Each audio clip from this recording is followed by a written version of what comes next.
Against this right back, Charlie.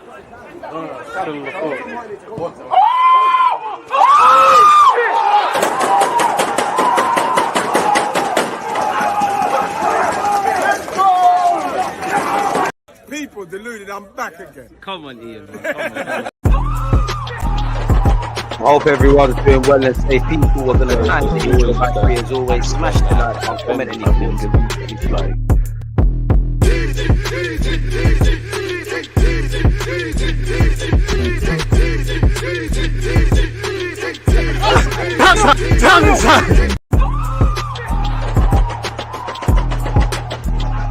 Because you always use that active red line defenders. I think it's like.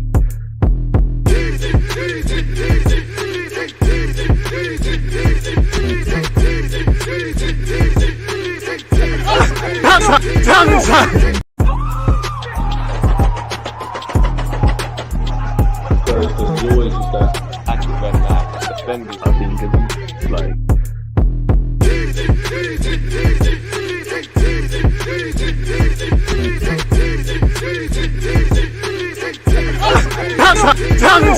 People deluded, I'm back again. Come on, Ian. Come on.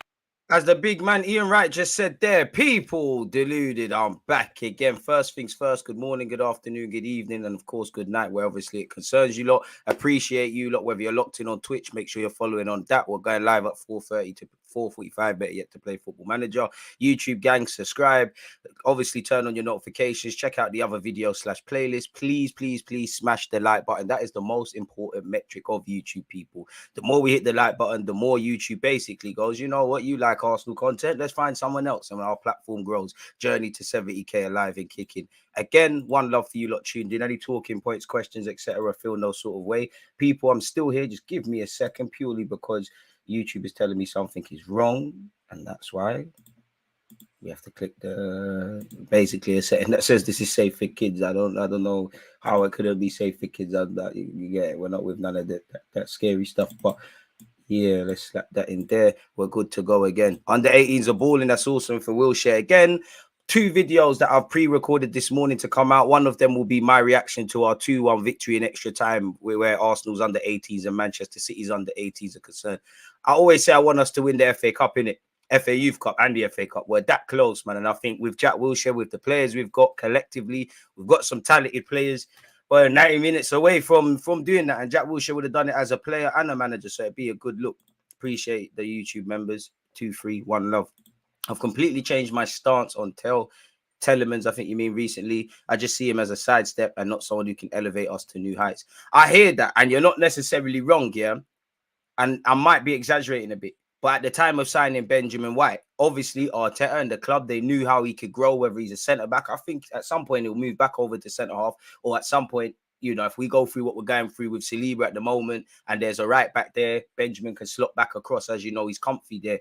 But look how he's transformed since he signed for the club, and obviously he's 23, 24, no older than 25 and whatnot. Ramsdale, again, I thought he was a good keeper. I remember doing the video. I didn't understand why some Arsenal fans were getting mad at the signing of Ramsdale. I ain't gonna sit here and say that would have been my keeper, but the reason I mentioned Ramsdale beyond the obvious and talent ideas, I didn't know how good he was with his feet, and I'm sure many people didn't, because he was obviously at a team where playing out from the back, it wasn't that. So if Arteta believes TIELEMANS can develop, can grow, and all of that, I'm all for it, man. TIELEMANS is Premier League proven, 25 years of age. You know, you'd probably be inclined to believe he'd have to improve defensively, because every player has improved defensively under Mikel Arteta, and that is as important as scoring goals. And there might be an element of him taking it to the next level. He'll probably slot into that Xhaka role. On a free transfer, I wouldn't mind it. Just if you browse online, it seems like his wage demands are putting off both Arsenal and Liverpool.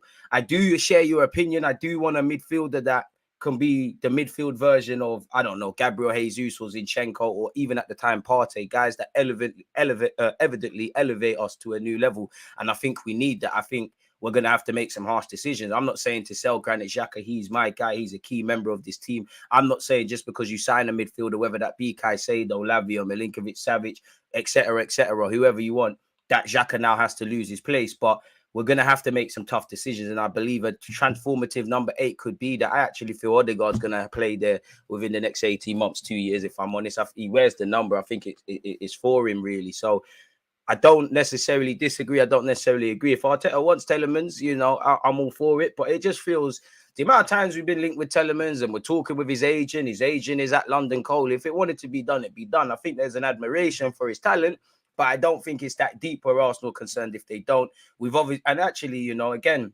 you'd imagine within the next 2 years, if you sign Telemans, Premier League proven plays for his country, all of that jazz, you know, Xhaka, Partey, Jorginho, El Nene, they probably won't be here in the next 2-3 years. So while we look bloated in midfield, and that's one reason I want better because it's already congested, there'll be spots. You'd imagine Charlie Patton, or maybe not so much next season, but in a hot sec, will get a spot. The new midfielders come in and whatnot, and he gets a spot. So I'm all for it. I'm not necessarily against Telemans. I don't think it's that deep if we don't get him, but yeah, I think he would. I actually think he'd be all right. Enzo Lafi's a very good player. Kakere's a decent player at Lyon. They're going to ask a lot. Probably physically not ready for the Prem, in my opinion. Manu Kone, bring him to the carpet, as I've said before. Victor Rogan, Manu Kone would be top of my shopping list, as Zuba Mendy as well. I can't lie. It's techie if Holding starts against Liverpool, going to get ran down by Nunes. I hope Holding is well aware. You know, the world kind of thinks it's going to be nervous, but two people and a higher being have faith in you. God's got faith in you. You're in a great position. Holding needs to have faith in himself. If you don't believe in yourself, no one can believe in you in this world. And no matter what us Arsenal fans think, the one man whose opinion matters the most, because he picks the starting 11, is Mikel Arteta. Now, I've always said I love Mikel Arteta. I love what he's doing. I don't personally have sympathy for us going into this crunch time. I have for the fans, but not necessarily the management going into this crunch time part of the season with Rob Holding playing at Liverpool. I hope he's man of the match, but I don't have sympathy in the same way August, September, whenever we played United. Not to put Lokonga under a bridge, but, you know, our midfield was disjointed. And I think that is one of the reasons as to why we lost to Man United at Old Trafford. We signed up for that where Partey and then they were injured. Injuries can happen. You can be well prepared, but Arteta's seen this. He knows this, and you sign up for this. We saw it last year with Rob Holding, Cedric, and even though I don't think El Nene's quite in these lots bracket El Nene, because these lot can do a job. As you saw against Newcastle Spurs, it was mad.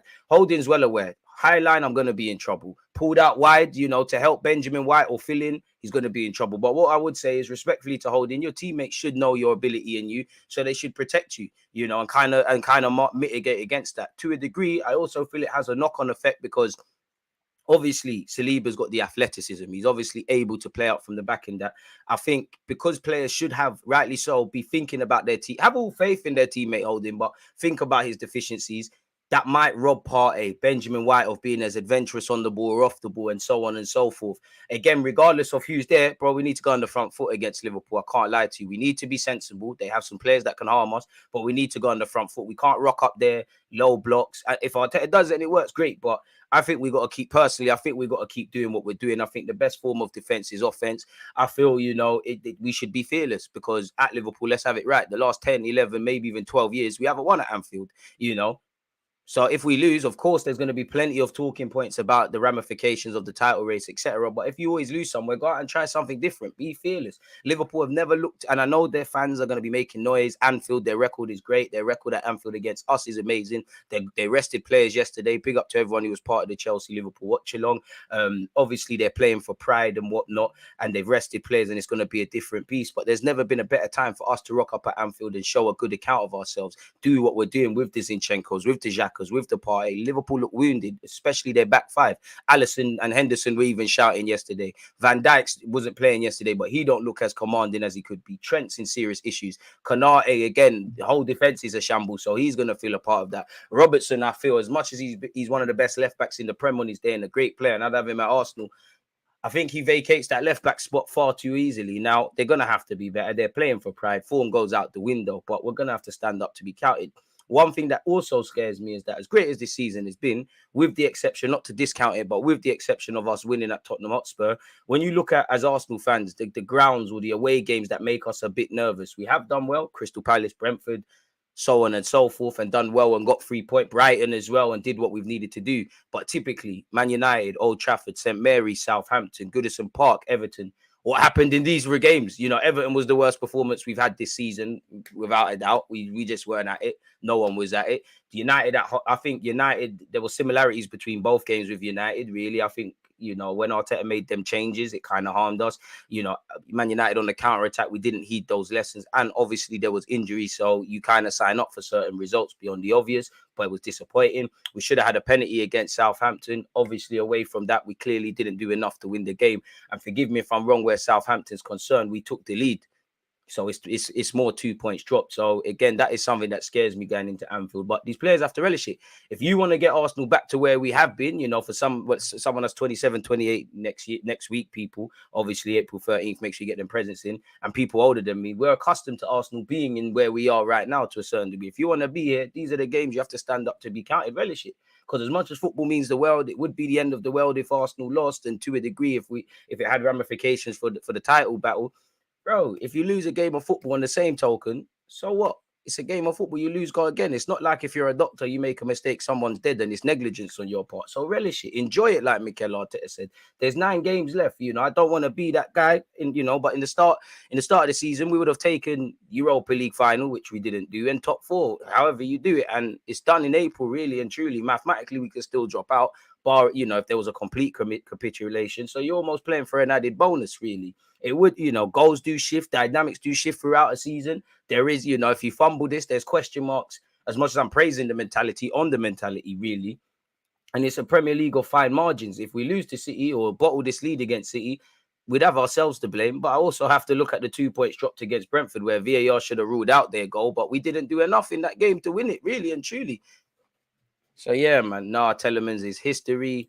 I think everyone cussed Ramsdale when he was signed. Plenty of players. Every position needs competition. If Arteta can get Xhaka bagging 5 goals and 5 assists for us with 9 games to go, I know he'll get the most output possible out of Telemans. But can the required work rate be coached into him? I think so, because there's a couple of players, some, even though I think it was wrong, people sat there and said, Granit Xhaka don't run enough and he's immobile and stuff. And his heat map's probably, all the midfielders, but his heat map's probably one of the most at Arsenal in terms of distance covered. And obviously, if you're Telemans, you're moving to Arsenal, you have a talk with Arteta, you see the ground and that, bro, you're not good. If you're going to be on a joke thing, don't sign the deal, because 9 times out of 10, if I'm at one club and I go into a new environment, let's just say I work for one company where I'm good, but the company don't want to be great. I step into the next company and I see everybody on time. Everyone's got their shirts done up. Everybody's trying to be the best they can be. Everyone's pushing everyone. Then me as a real guy, I should get motivated by that. That should rub off on me. And to be honest, where Telemans concerned, you're 25, bro. You're in your peak ages. Don't waste it, because at some point you're gonna look and it's done. I don't know what Telemans is thinking. We need to remember where the European-based nations are concerned. There is a Euros, and it is what it is. I think part of me thinks Telemans will end up moving abroad just based on reports you read today. That Liverpool are not on it, Arsenal are not on it for the wages. Who knows? Newcastle would be a great move. Telemans, Guimaraes, couple of players. Newcastle are building something great over there. So it is what it is in that regards. Keep your thoughts coming, people. Telemans' opinion. Sorry, just making a timestamp. Big up you lot across both Twitch and YouTube. YouTube ones, please make sure we're smashing that like button, people. There's 100 of you locked in. We've only got 34 likes. We can do much better. Twitch ones, one love.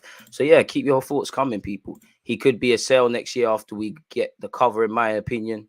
I hear that. But will Arsenal be willing to pay 70+ millions for Onana? Why not take the freebie and Telemans? 2 different players.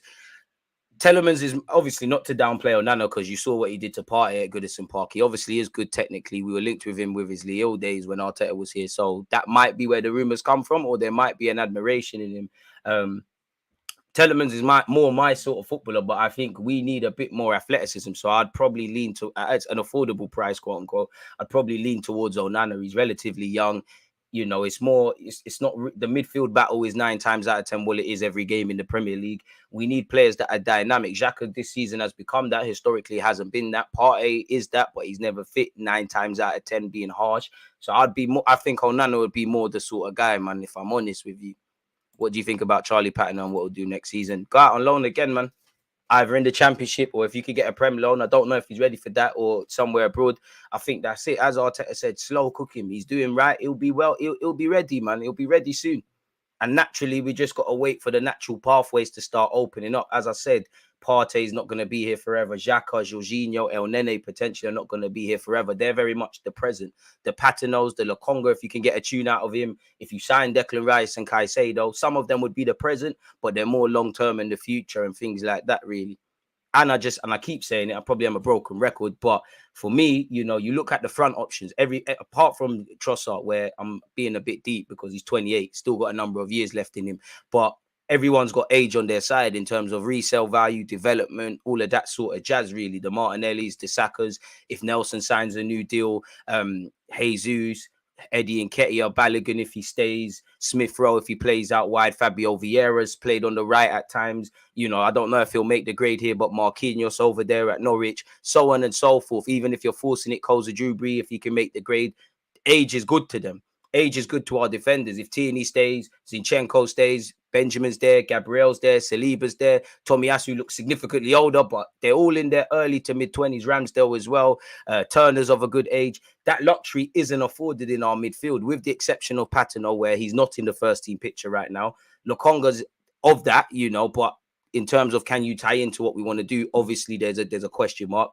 And then I've just explained with the others, man. Even though Liverpool have been crap these 2 games, but we have to respect them. Still, I want Tierney to play this game.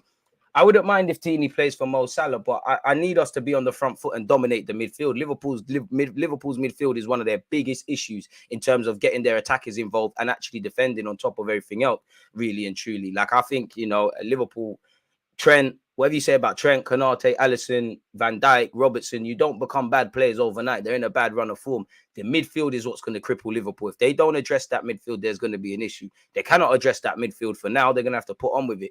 We need Zinchenko. He runs into midfield. Him, Xhaka, Odegaard, they start controlling and things like that. Partey as well. I think we need that. And I'm not against if Tierney comes in. There's a lot of logic, but I don't, especially at this part of the season, I don't really want to play around with our defense. I don't think we've got there as a football club where you look at City historically. Sometimes Laporte would play, Stones would play, Diaz would play, injuries, but we're not. I don't think we're of that level to be a bit cute and clever. And we've already going to have to, assuming Saliba isn't fit, hopefully we're playing a game and on Sunday at 4:30 he plays, but you've already got one change with Rob Holding. You're bringing in Tierney. I know Tierney's got some game time with Scotland and come off the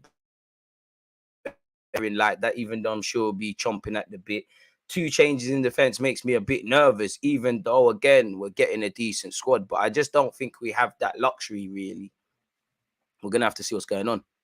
Disagreed, DG. We played very well at Southampton and Old Trafford. Let's not resort to outcome-based analysis, please. I'm pretty sure, respectfully to you, Diallo, I'll have receipts. Go and check my tactical analysis of them games. We didn't do enough. That's my opinion, you know. It's not even to do with outcome. You heard me sit here and say we drew the game. We deserved to draw the game. We dropped points from winning positions. We weren't even like Southampton last year. We were not clinical in the final third. If we're going to sit here and waffle when we've got 3 points, we need to focus on these margins. I don't think we played well at Old Trafford over 90 minutes. I think we had spells. I think there was a spell in that game where Saka had Malacia on toast, but we didn't. It's not about playing well in stages. In the same way, even so, let's be honest, certain games we've won and you earn that luck where we've done well. We've got away with it. It was dramatic against Bournemouth. It wasn't the start we should have had. United, I said it then and I'll say it again. Both teams could have won, lost, or drawn that and had no complaints. Fortunately for us, we got 3 points.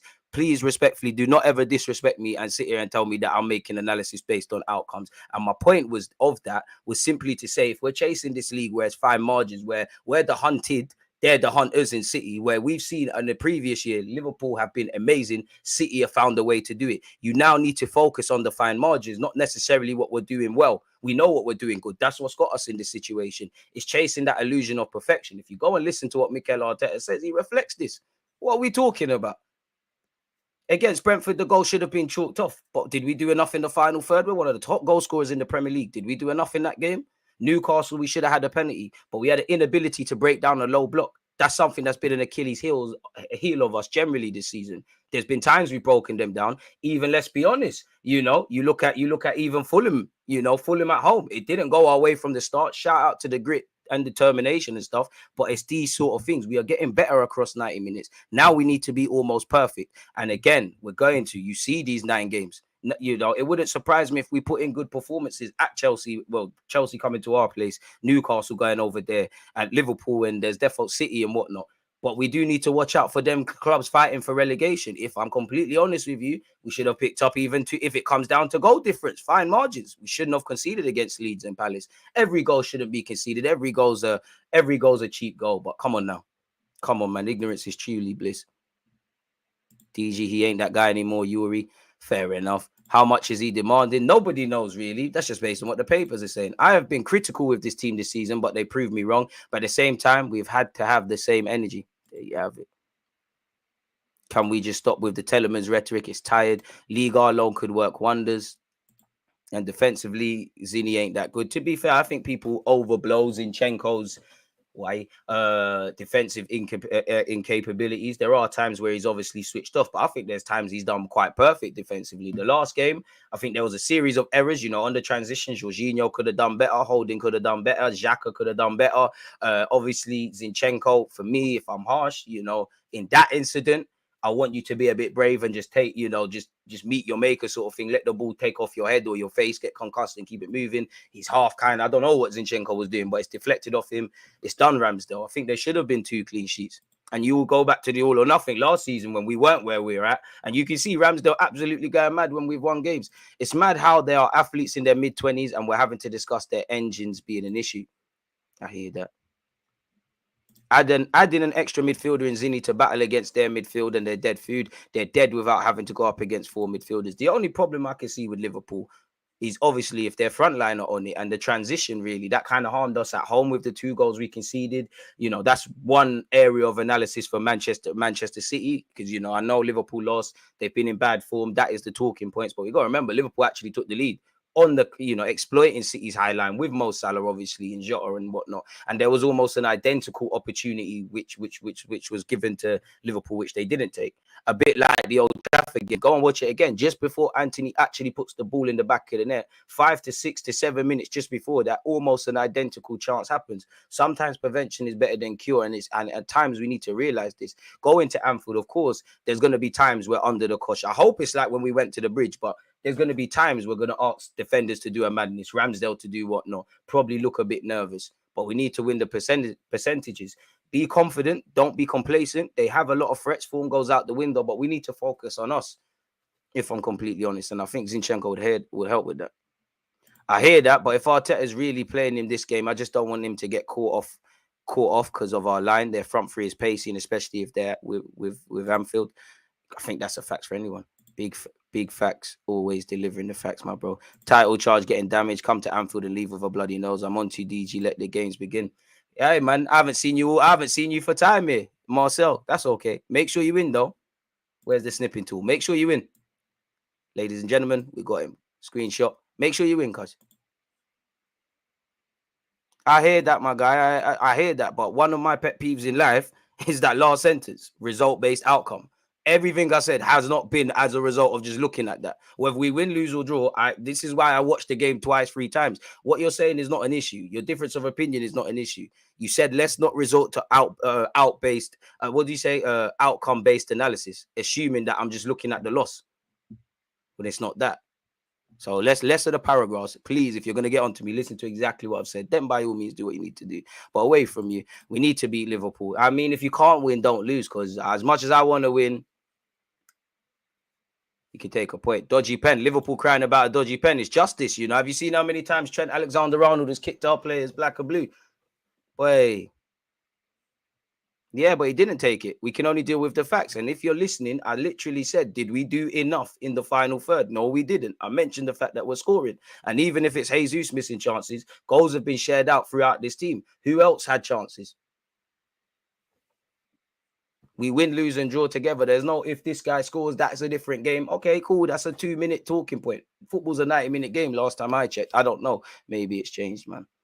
It's nothing to do with challenging me, my guy. I welcome opinions. I always say, I don't tell you what to think, just think. But at all means, if you're going to draw me out for proper stuff, man. And again, we've spoken about this. I'm not going to keep going over my same points. Again, one thing I like about YouTube, there's a catalog. How many times after games do I sit here and do the tactical analysis? How many of you can say you watch games 2, 3, 4 times? Marcel, you said let the games begin, my guy. You said let the games begin. Stamford Bridge trip 8 for everyone. You'll never walk alone unless you're Trent Alexander-Arnold against Martinelli or Trossard. Just let's not talk. You know, let's wait. Hopefully 6 p.m. Sunday.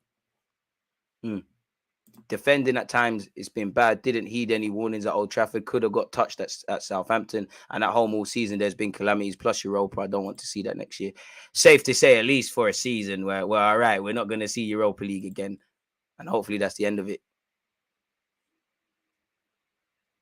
Of course, every game, every title winning thing has games, but that's where you've got to chase perfection. You know, you think Arteta is just going to focus in terms of his analysis to take us to the next level. You think he's going to just focus on games we battered teams where, to be fair, there's stuff to improve. I'm not saying that. It's important not to have confirmation bias and not just hear what you want to hear, man. Respectfully, respectfully to you and that comment. How many draws did the Invincibles have? And I literally just said, if you can't win, don't lose. Are we hearing what we want to hear, or are we hearing in general? Fair enough, though, man. Anywho, moving on. What else have we got? It all comes down to how much we really want the title, doesn't it? For me, play the game, not the occasion. Yes, there's hella talking points. Title, the fact for me, the fact that we don't turn up at Anfield, it's Arsenal, Liverpool, they're probably battered and bruised. This could give somewhat of a feel-good factor to their fans. We beat them at the Emirates. They're going to be vexed. Just focus on the fact that some of you at home and away, we've got a negative record against Liverpool under Arteta and historically, really and truly in the last few years. So just focus on winning the game and somewhat putting that right. Liverpool are a big team, big players, big gaffer, big stadium. Respect all of that. But focus on what we can do and we'll take it from there, essentially. You will see Europa League next season after you finish third in your group. I don't think there's group stages, allegedly, and I hope we do get out the group. I don't know why you're hating from the club. You can't even get in, mate. Did you mean unfounded? You're using what you said, unfounded. Like, the evidence is there. Like, it's not unfounded. If I've gone over it, if I've pointed statistically, and you can see these, and the gaffer has echoed the same points, how is it unfounded? We're just using words. Anyways, I'm impressed with this team so much. I love every single one of them, but deep down, we cannot go to every game and expect to batter every single opponent. We need to respect our opponent. And that's true. And I hope Arsenal one day we can get to that scenario where I'm not saying I want to play three at the back, but maybe Arteta would say, you know what, three at the back settings and not to see a knockoff. I don't think we're quite there. I think that's the next step. Can we tweak our system? Can we and there has been obviously occasions we've done that and with personnel. Can we slap personnel in there where there's not a drop off? That, because that's what City can do essentially. Of course, they're going to miss certain players, but that's naturally the next step, in my opinion, on top of bringing in decent players. 1-1, my prediction. I can't see we're winning, but we can hold them off. I'll take a point. I'm not going to lie, I want to win, but if you can't win, don't lose. I personally don't want Tomori. What's Tomori? Oh. Listen, big up Mwamba, man. Mwamba, obviously appreciate you that was part of the stream yesterday. Mwamba, would have you believe that's the best centre back of the time, man. Keep going, keep hoping, Marcel. What else have we got? We will win. We'll win against Liverpool. Will we win against Liverpool? Tell me. Listen. I wish I was an agent sent from the future to the past to save the world, but I don't know. Literally, we got to put the ball in the back of their net more times than they do it to us, and we have half a chance, really. What do you think about Brook Norton Duffy, or do you think you mean Coffee? His strengths and weaknesses, and do you think he has a future at Arsenal? I'm not qualified to speak on if he has a future at Arsenal. You have to speak to the coaching staff. What I would say is, I would like a right back in the summer, and we've been linked with Fresnedar. Let's just assume Fresnedar sign. You've got Tomiyasu. Yes, Tomiyasu can play centre back, but you've probably got them two ahead of you. You'd also have how can I forget him? Benjamin White ahead of you. I don't know what happens with Cedric. He probably hasn't got a future here, but if we assume it's a byproduct of next season's a byproduct of this, at least until January, you got to really just wait on the pathway. Of course, positions can open up, and especially if he was to sign Fresnedar, he's 18, around the similar age to Brook. So in relation to making it, I don't know, because there's a lot of factors. You might just need an element of luck. You might need clubs to have, we've seen players at all clubs, Rashford, at Man United, there was an injury crisis. Obviously, we're Arsenal, Saka and Smith Rowe. One thing that they benefited from is that Arsenal were not where they are now. 18 months, 2 years ago, Emirates time is a lot different to our Arsenal look at the moment. So, and even under Arteta's rebuild, it weren't what we're trying to do now. If we become like a City, a team that's aspiring for stuff, then there's obviously less opportunities for young players. So sometimes you need a bit of that to go in your favor.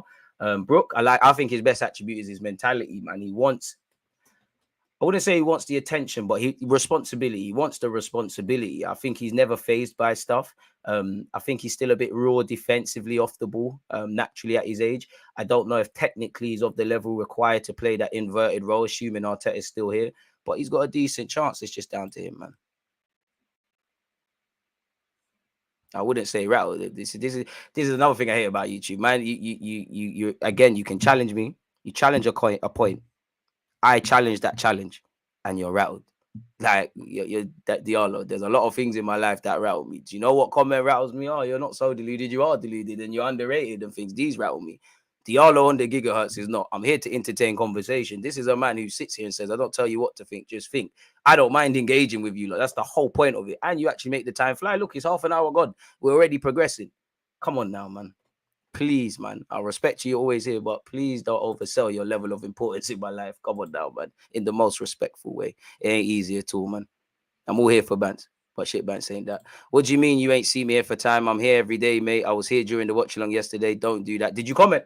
I don't know, Marcel. I don't know. Are you here all the time? I don't know. Brooke will have to go on loan again. Naturally, he's going to go on loan. He's unfortunate to be coming through, given we're lit now.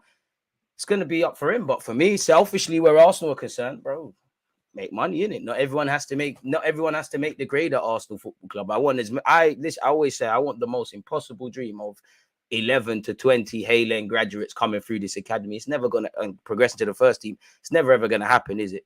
But that's what I would like. So as many that can come through the pipeline, I'm all for it. But reality is not everybody can make it here for the factors we're discussing. But if you can turn him into a 20 million plus player that gets reinvested, he goes on and has a good career elsewhere, that's a success story. You know, Halen costs about 1 to 3 million to keep running every year. If you sell someone for 10, 20, 30, 40 million, like we've seen on occasion with Iwobi and Joe Willett, that's a success story by all means, you know, because we're developing players able to play within the Premier League, really and truly. So not everyone can make it here, you know. Some people will be like Saka and Smith Rowe, somewhat last the distance. Some players will be here for a couple of years. Other players just simply won't make the grade, really. Not everyone can make it here. We're always going to miss one. And I think fans want it both ways. I think fans want all of these youngsters to come through. Not saying you, but I think fans want it all their way. They want all these players to come through, but they want the team to be competitive. As Wenger used to say, and as Arteta says, and even this season, obviously, Saliba, Gabriel, Martinelli, Aaron Ramsdale, Benjamin White, you know, they're human. They're still developing. They've all made mistakes. The mistakes have been outweighed by competencies, but you sign up for these sort of things. So if you're playing even more raw players, as opposed to seasoned vets, you have to sign up for them, a centre-back making a mistake, a striker not taking opportunities, and then obviously the ramifications that has. James thinks he's slick. Look at this guy, man. James, allow it, bro. Furthermore, suck your mum through a dirty straw. Come on now. Man tried it. That's one thing that rattles me about YouTube. Man try and do the wolf in sheep's clothing thing. They try and have an innocent comment, try and wrap it in a paragraph. Come on now, man. Come on now, man. That somewhat humored me, man. But come on now, man. Come on, man. I don't respect you, but fair enough. 160 odd of you locked in, 65 likes. Can we get to 100? If we lose against Liverpool, I'll be mad annoyed. We're same, but we just have to keep going. If we win, we pat ourselves on the back, but we go again. If we lose, get back on it. I'm not saying that it wouldn't be a bitter pill to swallow, and I can't remember who we actually played. Was it City? Even myself included is with this, you know. When we lost to, I believe it was City in the first Prem game. When we lost to them, people were saying, that's it, it's done, it's it's over, and they might have been right. That could have ramifications, but in the weeks that followed, that's not exactly a talking point now, isn't it? So we just need to keep moving. You know, it's the last hurdle in the season. You've done all the hard work now, and it's cliche, but every game literally is a cup final. Really, you know, you look in the Premier League, with the exception of probably Chelsea and Liverpool. In fact, Liverpool have a small hope of getting top four. Nothing's decided where the Premier League title goes, who gets relegated, who qualifies for the Champions League, Conference League, Europa League, who finishes in the top half. You know. Even looking at Chelsea, they're 11th. You know, they're 9 points clear of, I believe, 12th, or at the time they was. If a madness happened with 9 games to go, 9 points, they could draw themselves out, or they could finish top 10. So we say it every year, innit? But this probably is the best year of Premier League football, really. Trossard or Jesus for Anfield. Oh, does it have? I think it's more Trossard or Martinelli. because Trossard, if anyone's going to scare them Anfield lot, it's Trossard. They've seen him score a hat-trick there. Martinelli against Trent. I hope we're not overselling it. I don't know, man. Right now, I'm thinking Saka, Martinelli, and Jesus. But then I'm thinking Saka. The only ones I can be 100% sure on is Jesus and Saka.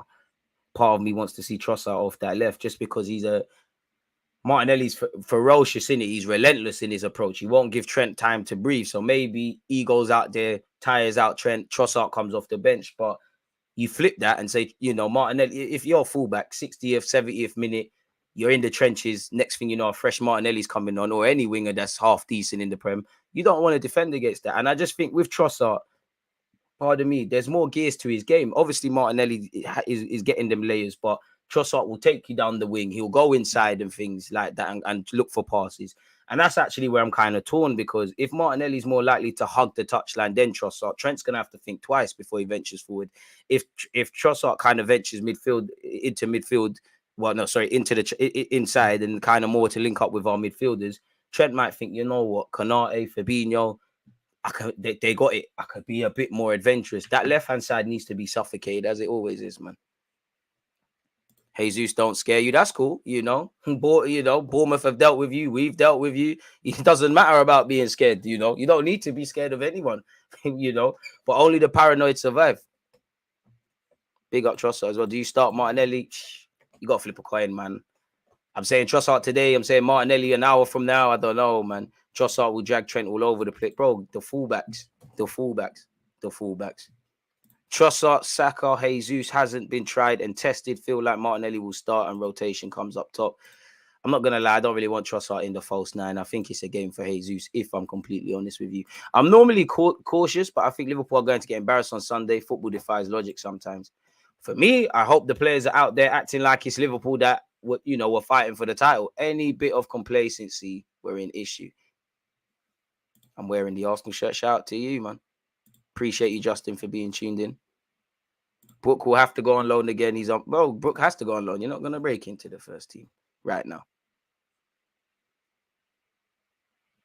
So, yeah, man. Appreciate that. I heard Jesus is 1 goal behind Núñez as he's been injured half the season. Fair enough. It is what it is, man. Trossard second half will be murder. I'm just happy I'm not Mikel Arteta, man, because it's a good headache to have. And you're kind of damned if you do, damned if you don't. I hope we don't lose, but if we lose, you sign up for it as a manager. Why didn't you start Martinelli? Why didn't you start Trossard? Let's see if Holding is actually better than Cannavaro. Boy, he's better than Joe Gomez right now, ain't he, fella? I'd calm it down if I was you. I'd calm it down with your bootleg Saliba, Konate and that. I mean, he started in the regular pairing. When he weren't there, France won the World Cup. When he's involved, they embarrassed themselves in the final. DG, why aren't we signing more youngsters? Are we over-relying on Haaland? I mean, we've signed a lot of youth players, but they have to be good, innit? It don't really matter how old you are. I don't know, really. You'd imagine half of our players that we've signed, with probably the exception of Trossard and Jorginho, have had youth on their side. If you're talking about them raw, tried and untested, random 16, 17-year-olds, I wouldn't have an answer for you.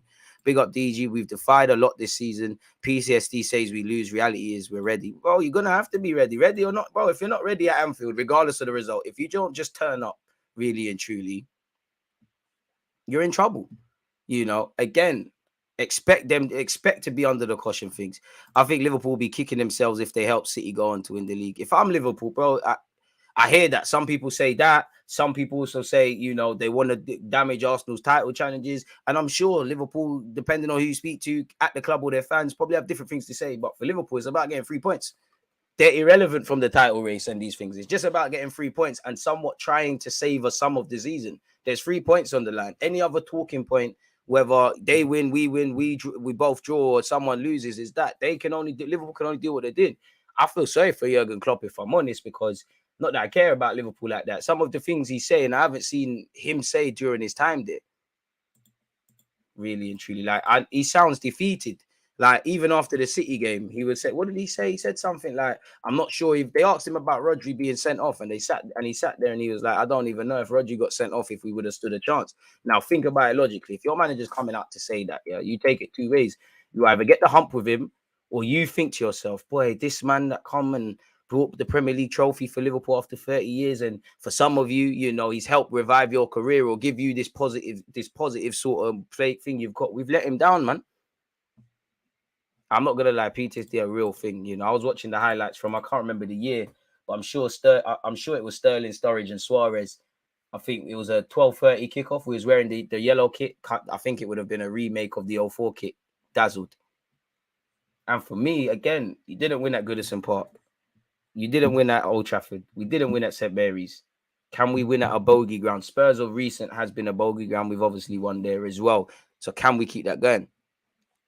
Liverpool need to win for themselves so they can get top 4. They ain't going to give it to us. We have to play proper. We won't get anything out of the game. Exactly. I hope that I'm overselling Liverpool. We rock up and it's the Liverpool that played against the Liverpool season, essentially, really. Needs Zinchenko extra switched on against Salah. We need to stop stripping for teams in transition. I hear that, man. I hear that. 73 likes, keep going, folks, and 1 love for your talking points so far. What else have we got? Be nice in the comments. Be nice in the comments. Appreciate that, Diallo. Once again, like, disagreeing is not the issue. Like, if you're gonna get onto me, though, get onto me for specifically what I said. I don't know about anyone else, but I don't make thoughts off the cuff. But it's all good. Salah don't worry me. Nunes does. I'm not sure you can say that about Salah because, you know, I think as poor as Liverpool have been, Salah's goal record is still handsome. Salah's been savaging us. Nunes, I like him. The whole of the Liverpool front three scare me. Even Shaw, we've seen this. Just saw Zinchenko has committed only 3 fouls so far this season. Crazy. Because we've been on the front foot and he's got to be a right centre mid, innit? So long may that continue. Hopefully that stat stays intact come the end of the game. I love how 2 weeks can change a man's tune. We had no chance according to some. Now it's you may win. It's a beautiful thing about football. I've heard some people pick Tierney over Zini for Salah. Does he deserve that respect this season? Yeah, because Salah still is Salah. Form is temporary, class is permanent. Salah's still got a very healthy return of goals. But for me, I want to be on the front foot, and we do that with Zinchenko in it. I can see the logic. I wouldn't be against Tierney playing. You know, we put Tomiyasu at left back. And I don't even remember if Zinchenko was injured, but Tomiyasu came in at left back and he done a good job. So we'd be foolish not to consider that. And Salah deserves that respect. Respect or them changes there ain't a bad thing. It's called being cautious, isn't it? Really and truly. But I just feel we've made one where we have to, assuming Saliba don't play, I hope he does. You know, I'm more, in fact, if Saliba plays, I'm more open to Tierney playing left back. I don't really want 2 changes in my defense. You know, if it's not broke, don't fix it sort of thing. And it will kind of kill our build-up play, you know. Again, I like Tierney, but he's a traditional left back. He's my guy. And these are the games for him, but he's a traditional left back. He's not going to do what Zinchenko does. Respectfully to Rob Holding, we evidently lose something where, you know, that we haven't got in Saliba defensively without Saliba and Holding, defensively and on the ball. You've seen on times, Saliba will play a difficult pass. He'll venture forward. I'm pretty sure Benjamin White and the others, they know on the transition we're relatively all right. So we'd be robbing ourselves of playing out from the back, essentially, and literally making it as harder to progress the ball from defense, ultimately into midfield to our danger men and scoring goals, really. So we have to see, man. You're right, DG. Some of them players have been a disgrace and they have let Klopp down. I genuinely feel sorry for him myself. And the club has to take some responsibility. The whole club, I would say, Liverpool, what you lot face now is, and I'm not going to say you haven't invested, but I would say it's a byproduct of years and years and years of probably just living for the present. Like, the defense, I think you need another right back to compete with Trent and maybe games be a bit more defensive. But I think your defense or your back five, including Alisson, I think it's more of you lot need them, man. Stop feeling sorry for yourselves. Get back to basics because you've got good players there. The front line, they're calm. You know, obviously Jota's had injuries and looks frustrating. I think Gakpo's found his feet. Darwin Núñez isn't the prettiest of footballers, but I think he's quite effective. Salah is Salah, and anyone else I'm missing out. It's your midfield, man. Big up Milner. Milner's not to blame, but you're having to probably over-rely on James Milner. Henderson can have a role, but again, yesterday I'm doing a watch-along. I'm seeing him trying to play make. It's not going to happen, really. You know, Fabinho needs to sort himself out as well. I'd say your midfield is where you need to invest. And to be fair to you lot, you haven't got them in, but you've known that you've needed to do this because you tried trying to get Jude Bellingham. You tried to get Enzo Fernandez once upon a time. You tried to get Tchouaméni. You've been linked with Caicedo, Declan Rice, actually Tielemans. And half of these players that are linked with all the clubs, if you just wanted assurances of game time, Liverpool midfield looks a bit mess. Naby Keita gonna cut as well.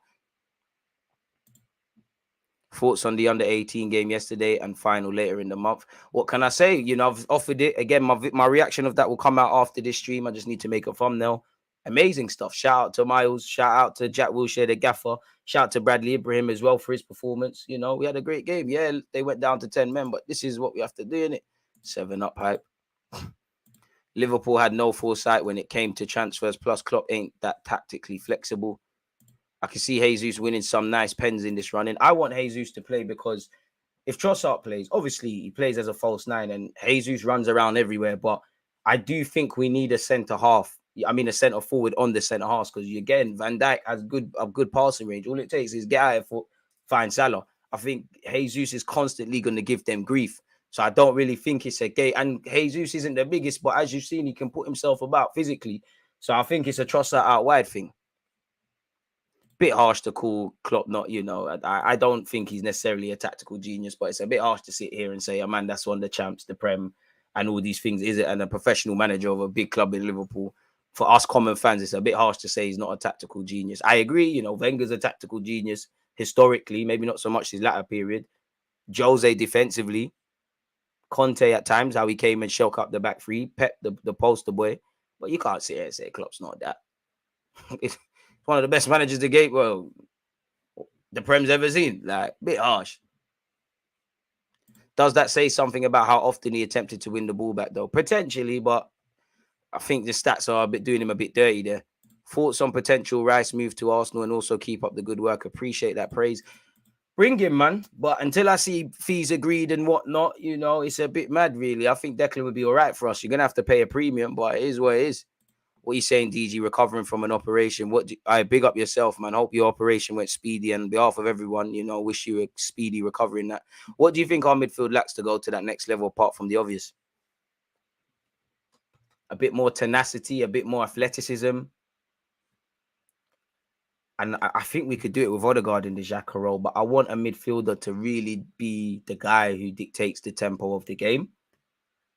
Like the game really, like a bit of that Santi Cazorla stuff towards the end of his days at Arsenal. I think we're missing that. There's going to come a point where it can't, it's not, obviously not just Zinchenko doing that, but it can't just be Zinchenko running in. And I'm not saying don't play him, you know, get this guy that we're talking about and have Zinchenko doing what he's doing in it. And maybe that could give more game time to Tini or someone else because we're less reliant. But at some point, we're going to need more than just our left back conducting in it. And I think we would be missing a trick not getting that curtain raiser personally in midfield, essentially. So, yeah, I don't know if I've answered your question, but I hope I have in the best possible way I can.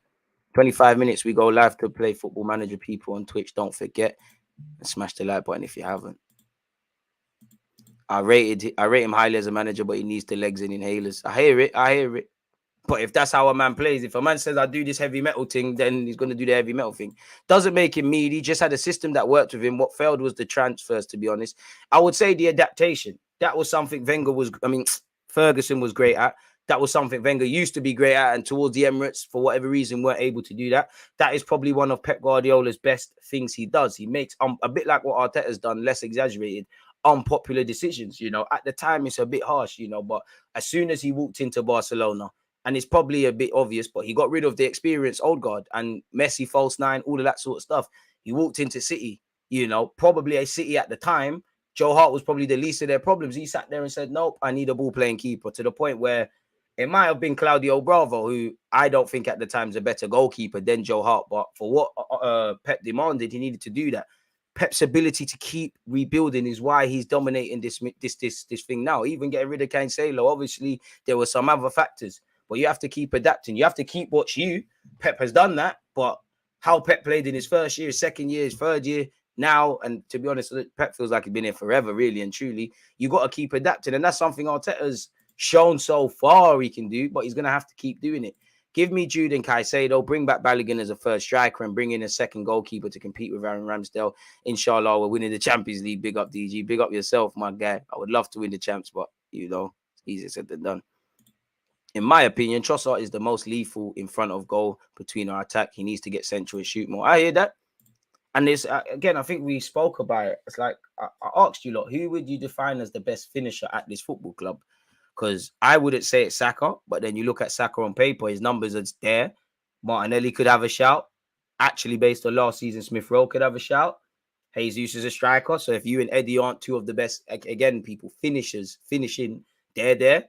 But I think it's Trossard. I don't know if there's any metrics that back that up, but I just think Trossard, I don't know, man. I think Trossard makes quick decisions. The other players, they not saying Trossard doesn't, but it's like they kind of get caught in two worlds. Trossard, if it's on his left, he's taking it on his left. If it's on his right, taking it on his right. If he needs to make a quick maneuver, he does it. Like even the goal he set up for Jesus, he's shaping up to shoot. They've defended well. He knows Jesus is there. I guess what I'm alluding to is Trossard's probably the most calculated out of our front men. And that's what we need, He's at, the young G's are still developing.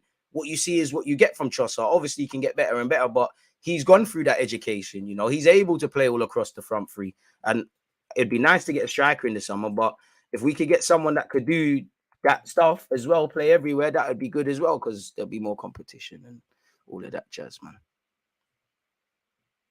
DG, this might be blasphemy, but can you ever see us loaning a young prospect to Spurs? Yeah, let's get on to the chat. Let's get on to the transfer segment, people, of this live stream. I don't know about none of that. That's a mad thing. And really and truly, you got Harry Kane in front of you, assuming he's still there. That's a madness. Nah, unless it benefits us. But to be fair, in the women's game, we loaned out a player.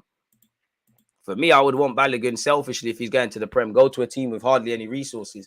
Like, based on this season, Crystal Palace would have been perfect because they have not bought a striker. And I back Balogun to play ahead of Ayew and Mateta and these kind of brothers, in it. So yeah, there's probably another one as well. Again, getting into all of this stuff, people. Big up Leandro Trossard, as we've been waffling about him and whatnot, people. Congratulations to Leandro Trossard on being named the Arsenal Player of the Month for March 2023, despite only joining the club in late Jan. Fitted us like a glove, man. Yeah, it looks like he's a bit more polished. Would you take Vlahovic? Yes and no. No, because a bit like why I don't really want Milinković-Savić beyond, because it's documented we tried to get these guys. You didn't want to starve with us.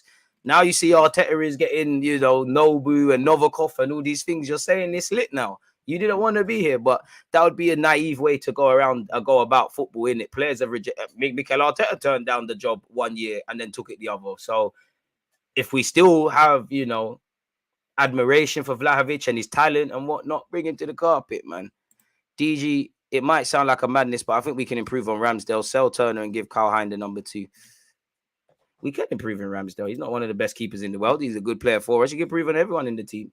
But I'm happy with Ramsdale, man. I don't know about giving Kyle Hind the number 2, though.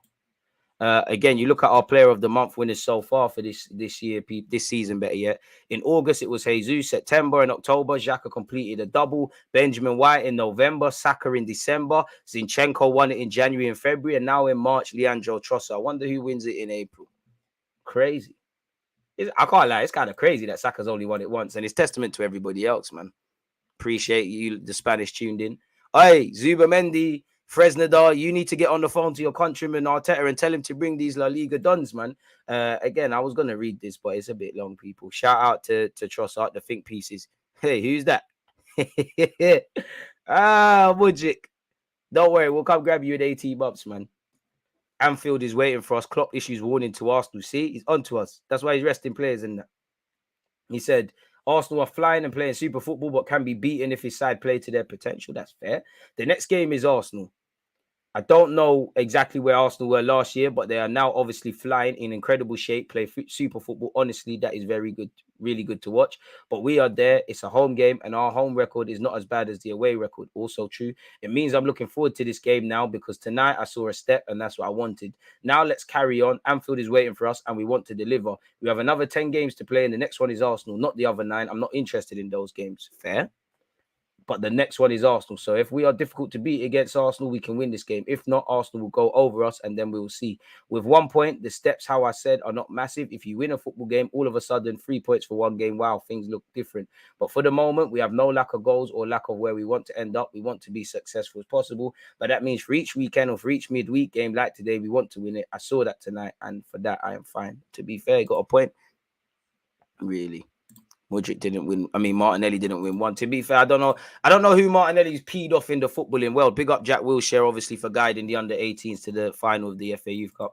I don't know who I don't know who Martinelli peed off in the Premier League or whatever, because it's funny, you know, 6 in 6, he's not been nominated for Player of the Month, but we know how good he's been. His manager knows how good he's been. The progress of Martinelli from pre-season to now makes me actually want to cry, because big up Smith Rowe, but there was a road there, he's taking it. And I look at the comments that Arteta made, I'll try and find them, but last year he was saying Martinelli needs to add more gears to his game. He needs to learn to keep what makes him Martinelli, but stop doing things at 100 million miles per hour. And I think he's found that balance. You know, he still is very tenacious and ants in his pants, Brazilian Duracell battery and things, but he knows when to hold his role now. He's starting to, his passing's improved a lot more and things like that. And his assists, like for Benjamin White the other day, it's again testament to the gaffer for how he's improving players. Martinelli needs to stop doing things at, I need to find, I'm probably not going to find that now.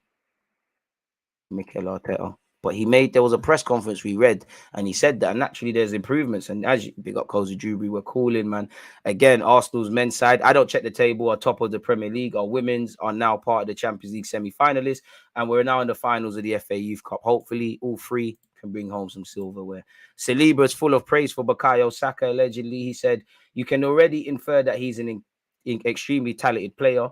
Despite his youth, the kid is already at very peak of his game due to his goodness and humility. I hope he'll continue to remain this way. He does not pose a large head. So again, I don't think Google Translate has helped well. It probably means that he's very humble. He hasn't necessarily, everyone in life has an ego. The best footballers need an ego, but it doesn't come at a cost.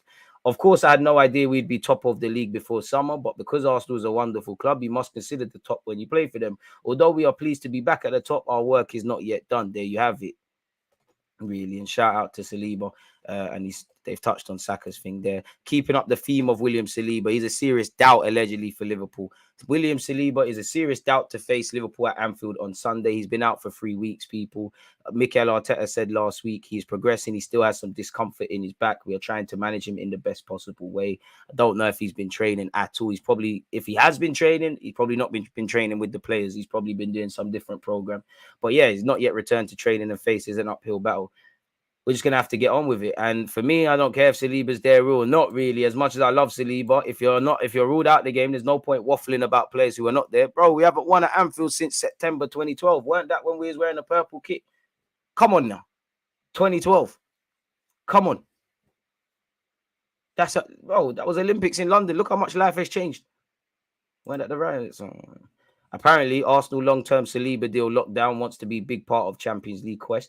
Allegedly, Ben Jacobs has said Saliba is expected to sign a long-term deal despite links to Paris Saint-Germain and all of that jazz. I mean, Ben Jacobs, please stop talking about our players until new contracts have been signed. It's getting boring. But allegedly, Saliba was only born 6 kilometers from the center of Paris, so links between PSG and Saliba are only natural. But I fully expect Arsenal to get Saliba locked down to a new long-term contract. Why wouldn't he want to stay at the club where he's playing regularly and he could well end up being a Premier League winner? Swear down, how are we top of the league? And if everything goes to plan for Arsenal, and they'll be challenging for the Champions League next season as well, and Saliba will want to be a big part of that. Okay. Doesn't shed any light on any progression with his agent and whatnot, but fair enough, really. He's got 18 months left on his deal. He's on a 40 grand a year. You'd imagine that is, I wouldn't necessarily say double, but I'd be aiming for double if I was Saliba, or that one sort of 60 region. You know, Pepe's on 140, he's on loan. Cedric, we hear everything from 60 to 100 million. I'm sitting there saying, yo, I'm one of your first names on your team sheet. I need this. And for him, assuming Saka has signed his new deal, it probably helps because you will know what Saka gets. So your agent will be able to find out what Saka and Martinelli get. You might not necessarily get that, but you could sit there and say, yo, man, need this, that, and the third. Obviously, you know, the player's agent, and his client are always going to want a bit more. The club are always going to want to pay a bit less, naturally. Like in all business, you know, if you're going to buy a car, you want to pay a bit less. The seller wants to get a bit more. So there's a bit of bargaining to be done. And hopefully we get over the line. And I will say, Edu and Arteta, I do like the pace we're moving with renewing people to new deals. As we also hear, you know, Partey, Odegaard, Benjamin White, Ramsdale, all in line to maybe get new deals and things like that. And I know Nelson's deal is running down now and Nketiah's was running down last year. There will be a bit of that, but it looks like there's less of that. So just more competent things. On the topic of Reiss Nelson, Fabrizio Romano has said, understand negotiations are currently underway between Arsenal and Reiss Nelson's reps for a contract extension. Current deal expires in June. Arteta would be happy to keep Reiss while more European clubs are showing interest in a potential free transfer.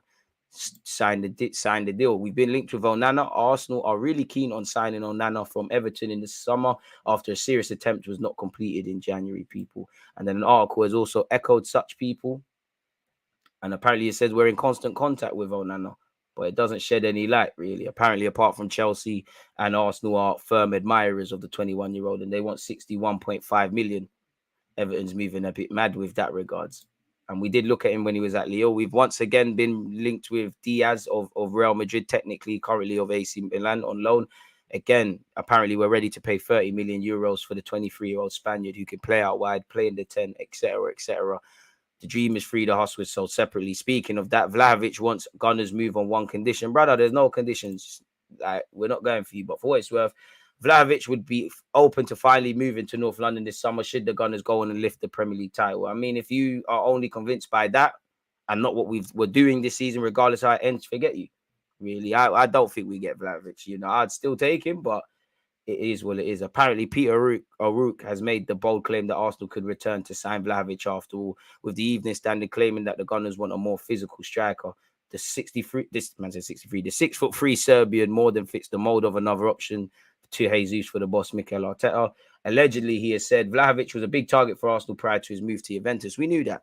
They'll be keeping tabs on his situation, and a number 9 is a position that Arteta would like to strengthen for next season. I'm sure Vlahovic would definitely be interested in a move to Arsenal, especially if they win the Premier League and are playing in the Champions League next season. Well, Juventus are not winning the Champions League this year, are they, mate? You know, he could return to Italy. You know, Inter, AC, Napoli are still there, and you're not winning the league. But hey, bet you wish you answered them phones now, you pussy. But anyways, what Arsenal have done after listening to Yuri Telemans' wage demands. Arsenal are still reportedly interested in Yuri Telemans, but a move looks complicated this summer because of the Leicester City star's wage demands. We all know he's going to be a free agent, and Arsenal have been long time linked with him, people. Doesn't say anything like that, but the report claims Telemans demanded to become one of Arsenal's highest paid players, which is something the Gunners are not prepared to offer him. I mean, you are one of the best players in the Prem, but you're also not. You know, if you sign for this club, are you going to be more important than Granit Xhaka? Are you going to be more important than Thomas Partey? Are you going to be more important than Odegaard? No, they're your midfield competition, so you can't demand this. You know, are you going to be of more importance, different position as Saka, as Martinelli, as a Fit Smith Rowe, as Gabriel Jesus? Probably not. But you're 25. Get what you can in it, really and truly. I would take Telemans, but I think I'd more want us to bring in the Declans and the Caicedos and Zubamendis of this world because they kind of more fit, you know, what we need, really. Apparently, Mikel Arteta has somewhat a surprising stance regarding 4 players who have been tipped to leave the Emirates Stadium in the summer, it's been claimed. What has this said? According to Football.London, Arteta doesn't really want any of them to leave. Apparently, that is Tierney. Yes! Flying Scotsman. Balogun. Come on. Smith Rowe leaves, we start a riot. But really, like, what are we on about? Rob Holding, big up your thing. Bring another centre back you can call if you want. But apparently Arteta doesn't want to let them go, people. And apparently, you know, despite Balogun being on loan and the other 3 only managing 6 Premier League starts between them this season, indeed, the Arsenal manager would prefer to keep all 4 players within his plans. The report points to how he values Holding's leadership abilities, for example. So I understand it. You know, we've made a lot of wholesale changes since Arteta's come in. Now we need to be a bit clever where we move on from the likes of Granit Xhaka starting week in, week out with the greatest of respect, the long-term sort of different partners to Xhaka and Partey and everything else. You know, again, finding a left back. We can't just rock up in the champs, get rid of bare players, sign new players, smash the like button, people. It's simply not FIFA. You lot know this. It's not FIFA. So we'll have to see. Tierney's been linked with a move away. Along with Tavares, Arsenal are ready to sell Cedric Suarez. I mean, Cedric Suarez has just swapped one bench for another. I don't know why you're not playing for Fulham, but you're not playing for Fulham. So I don't think they'll take you permanently. We hope they do, especially if they get Europe. Tavares turned that 8 million into 16. Let's just keep it moving. We got it wrong. It's calm. Moving away from that, Gunners in contact to sign Victor Rogue. We've heard this before. Allegedly, you know, we're still in talks with him, people. He's been linked with a move to Barcelona, Chelsea, actually Aston Villa and West Ham yesterday as well. He has a price tag of 50 million euros, which equates to about 44 million, not to mention a 15% sell-on clause. Crazy. I think he ends up at Barcelona, man. I think that his dad and their agents, they're using Arsenal and Chelsea's interest to kind of force Barcelona to sort out their financial situation. I don't know that. I do think they're by the same token, there'll be some willingness to want to sign for us. But according to 90 Minute, there's been an update on Arsenal's interest, and it could spell somewhat encouragement. The North Londoners, alongside Chelsea, are both in contact with Ruge's reps over a potential move. Barca are in there too, and while the Camp Nou is still his preferred option, Ruge's agents have assured both Arsenal and Chelsea that he's still open to the idea of joining either one of them. So we'll have to see how Barcelona get around that, really. But for me, get it done. Arsenal and Liverpool have been linked with Jesper Limstrong again. We'll have to see, but he has a price tag of 35 million quid if we want to get that done. This has no relevance, but Kim Meije, forgive me for mispronunciation, the Napoli Don. I know we don't need a right-sided centre-back, but I can't lie. If there was an extra 40 million guy, and I'm rivaling Liverpool, Man United, and Tottenham for him, I think he's 30 still. We've been linked once again with Diaz, but we've covered that. We've been linked with Milinković-Savić. Arsenal reportedly keen on signing the Lazio midfielder Sergio Milinković-Savić at the end of the season. This journalist probably just wanted to get some clicks on the article. I would welcome him, but I don't know how. I don't think there's any credibility in this. According to reports from Italy, claims the midfielder will be a free agent in the summer of 2024, and Lazio have been trying to get him a new deal. Apparently, the players' reps believe that a renewal is unlikely to happen, and it remains to be seen whether Lazio are forced to sell the player at the end of the season. They will not want to lose the 28-year-old on a free transfer at the end of next season. Apparently, a fee of around 40 million could be enough to prize the midfielder away from the Italian club. 28, he's going to want to come for big wages, and 40 million with a year left. I can't blame clubs if they were to say, take 25, take 20. Or maybe just sit there and say, you know what, you're 28, we'll hold on. January, we'll talk to you for free and maybe get you next summer. And you're probably banking on his agent and him to kind of force Lazio's hand to get him out of that club, really. So we'll have to see, people, really and truly, where he's concerned. Arsenal remain reportedly keen on a potential transfer deal for Brighton's Caicedo. We've heard this. Apparently, Brighton would accept an offer in the region of 70 million. Weren't that what we bidded in January? So hopefully they'll accept that, but I don't know whether to believe that. We've been linked with Baku as well, the right back of Wolfsburg. I don't really rate him, especially if you know, when I've seen him, his best game's coming in back three. I don't know about now, but Arsenal and Chelsea are linked. But it's nice to see we're linked with right backs, if I'm completely honest with you. Arsenal determined to rope in midfielder transfer target after drawing three-man shortlist. Declan Rice, Onana, Caicedo seems to be it. What about Zubimendi, man? I wonder who's the most attainable. On one hand, I would say Declan Rice, because West Ham look at shambles and Brighton are moving up in the world and pricing him out. If Everton get relegated, you never know. But yeah, we'll have to see. As we know, the dream is free. The Arsenal is sold separately. Let's see what PardonMeGo.com has updated us today for, people. Probably the same things we've covered, but nonetheless, let's see. Linked with Ollie Watkins and Caicedo. We're set to go for Caicedo in the summer. 70 million could do it. We've been linked with Ollie Watkins, who's in fine form. A swap deal involving Granit Xhaka and Nicolas Pepe for Theo Hernandez of AC Milan. Dominic Calvert-Lewin. We've been linked with swapping Xhaka and or Pepe for Vlahovic. Arsenal are planning to offer 100+ million for Declan Rice. 55 million price tag slapped on Rafinha by Barcelona. We've spoken about Limstrong. Tchouameni would be lovely, but come on now. And where is this report based? Is that Spain or South America, speaking on a Frenchman? I don't know. But anyways, we've been linked with Eric Garcia. We're going to get linked with anyone. Sasha Boy. What else? Paqueta. Højlund, bring him. Lavia, bring him. Ilias, once again. Some of these names, man, I'll probably see them in my sleep now. But yeah, with that being said, that appears to be all of the transfer news or any sort of latest Arsenal-related talking points, people. Appreciate you lot tuned in and your opinions and that. As you said, if you haven't smashed the like button, smash it. Trossard is who they thought Gakpo would be, lethal penalty box magician. To be fair, Gakpo looks like he's found his feet. I think Gakpo's all right, man. Trossard is a proper Liverpool tormentor, and Anfield should know Martinelli is happening on Sunday and Klopp loves him. Zubimendi and Rice, we cook as a team. Big up yourself, S, and everyone in the chat. What's this news on Saliba and Nelson new deals? I think we looked at that. Keep Yuri at Leicester. Unnecessary hate on Mane. Forget that, man. Just keep doing what your manager's telling you to do, innit? Playing football, man. You can't control who they're voting for and not. We need more athleticism. When Sane was at City, he made them insane on the counter, even going back to Arsenal of old with the pace and power scares teams. DG, would you give up Partey for Rice and Telemans? Nah.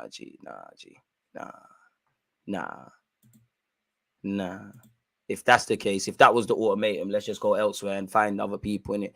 We need to improve Martinelli's PR. Too disrespected for how long, and effectiveness he's been playing. Big up DG in the nation. You're right about Martinelli, but it's nice to have a bit of PMP. You got to adapt with the game. Him and Harvey Barnes are a good kind of PMP. There you have it.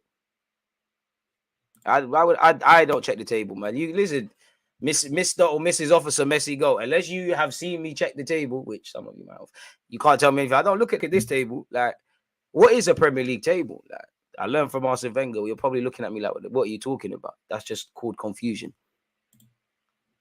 I wouldn't even say it's necessarily PNP, but you need to have an engine. There's no way you can play this high intensity football, you know, fluid engine, goal, you know, fullbacks are looking like they could score. Strikers are defending without having an engine. This is why when we talk about Balogun, I say, while I like the fact that he's got 17 odd goals and still counting, hopefully he can get 20. I like that. That should make him amazing, but it's not just necessarily that is required. It's how you defend as well, because it's dumb. And I would like to see my strikers, whether that's Balogun, whether that's Eddie, whether that's Jesus or someone new coming, score enough goals. And it's going to sound dumb, but goals for a striker don't necessarily appear to be the most important thing in Mikel Arteta's system. Jesus will become a 5-time PL winner. Vlahovic would have to hold the bench mostly. But we need to be finding a Giroud sort or Adebayor when he was at Monaco, man.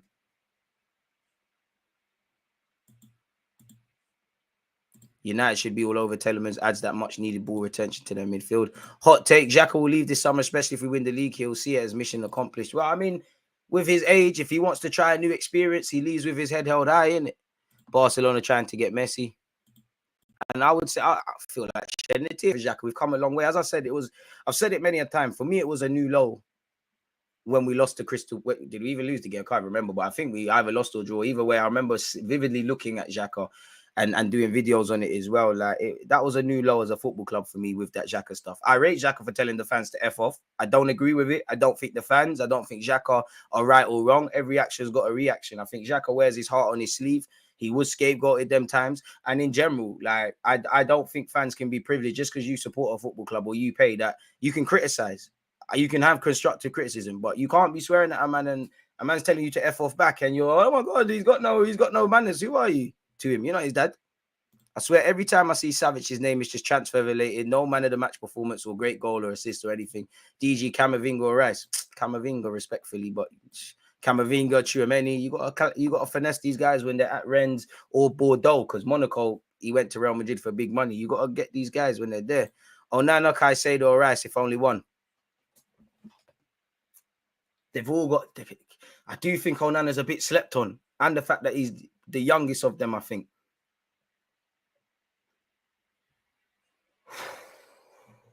You know what? Flip a pound coin, yeah. I don't know if you lot could see that. Tails is Reiss, heads is Caicedo, because with Caicedo, you've got that ready-made 6, that South American hunger.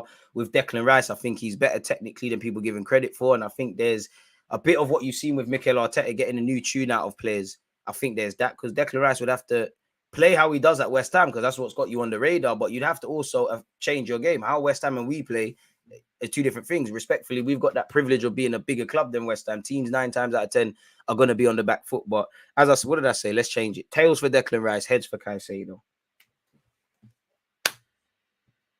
Caicedo it is. Caicedo it is. Caicedo it is. Paqueta and Rice for 120, I'd be all over it. Just get Rice done, man. And Paqueta's a good player, but your skill set's kind of here in abundance, innit? Goal just right, anything. I listen, they're hustling. Tony could have been a decent one once upon a time. Yeah, we are going to have to move on to Partey. That's why I think we need to bring in a number 6. You have Partey and another 6, really. Because I think if you like what you're saying, Marcel, obviously Declan Rice is a lot more durable than Partey, but if anything, whether suspension, loss of form, anything, we're kind of back to square one. Big up El Nene, he'd still be here, but I want Partey and someone else, man. What's your position on Eddie's future? Appreciate the live streams always, D. I appreciate that. Well, you know, he signed a new deal. He's become the number. Could you really say he's still number 2 striker? Yes and no. Because, you know, Trossard started playing as a false 9 now that Eddie got hurt, but Eddie was the second in command. I think he's found a good little squad role for himself and he's improving. Obviously, if we keep improving as a football club and every year that goes on, you want better to improve.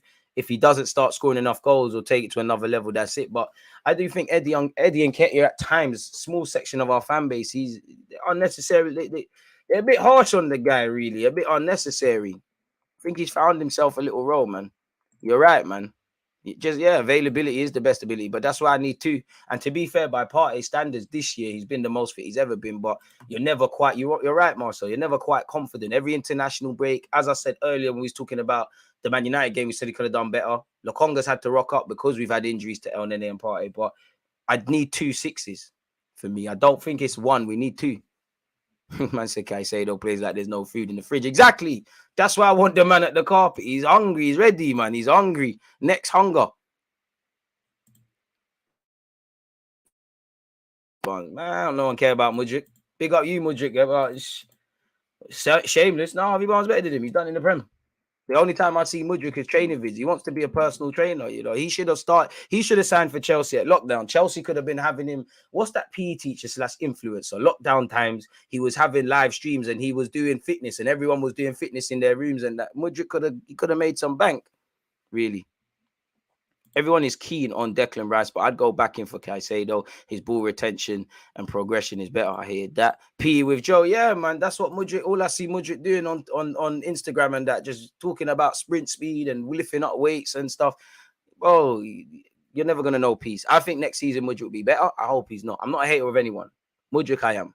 I am a hater of you, Mudryk. Just because there's been plenty of players Arsenal have missed out on, but they didn't do the talking thing. You was twerking for Arteta, and obviously, if Arsenal didn't put down the money and you wanted to move and progress your career, that's cool. But agendas have to agenda. You'll never know peace. Every failed touch, every failed shot, every mistake, I'll be there to retweet, to like, to spread propaganda. It's nothing personal, my dog. It's just business. But on that note, people, I'm going live at 5 o'clock because I've seen we've overran now to play FM with you lot. We'll play for just over an hour because then I'm shooting something with Matisse. It won't be live. So, yeah, man, you lot's talking points, banter. Everything has been spot on as it is. If there's anything to talk Arsenal related, I'll be back tomorrow. As you know, either tomorrow or Friday, I'll get my fan live shows going. Again, I appreciate everybody this week because the engagement has been amazing. And you have supported my fan shows, my shows with Mwamba and that in good regards. So as I said, if you're not going to do anything other than that, smash the like button, people. Smash the like button. Check out the rest of the content. Make sure you're subscribing. Make sure you're following on Spotify, Apple Music, Twitch, Twitter. All of these things are in the description, people. And again, Twitch gang, one love. Without you lot, the platform is dead. It's a pleasure to be with you lot day in, day out, week in, week out, man. So you lot stay safe, stay blessed in whatever you're doing. And I'll see you lot soon, man. One love. Oh, have we gone yet? Let's do that again. Take 2. One love. There's always that active red light, defending. I think it's like